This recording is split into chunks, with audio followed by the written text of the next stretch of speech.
নাম হলো spiral density wave theory. Density wave ঘনত্ব তরঙ্গ তত্ত্ব আমরা বলতে পারি। সেটা কি বলছে? সেটা বলছে যে আসলে এই যে বাহুগুলো আমরা দেখছি, বাহুগুলো কোনো বস্তুর বাহু নয়, বাহুগুলো হচ্ছে ঘনত্বের বাহু। অর্থাৎ তারা এবং নীহারিকারা সেই বাহুগুলোতে প্রবেশ করছে এবং বের হয়ে যাচ্ছে।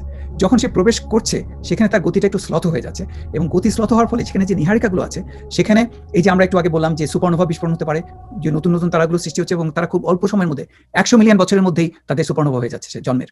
এবং যার ফলে হচ্ছে যে যখন সুপারনোভা বিস্ফোরণ হয় তখন এই নীহারিকাগুলো চাপের মধ্যে পড়ে এবং চাপের মধ্যে পড়ে ছোট হয়ে যায়, স্কুইজড, আচ্ছা। ছোট হয়ে সেখানে নতুন তারার জন্ম হয়।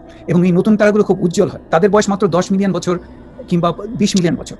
এবং আমাদের আকাশে আমরা পরবর্তীকালে অনেক উদাহরণ দেবো নতুন তারার। প্লিটিস নক্ষত্রমণ্ডলী খুব ভালো উদাহরণ আসলে, তাদের বয়স মাত্র কয়েক মিলিয়ন বছর। তো এখন কি হচ্ছে, আমরা সেই জন্য এই উজ্জ্বল তারাগুলোকে বাহুগুলোর মধ্যে দেখছি।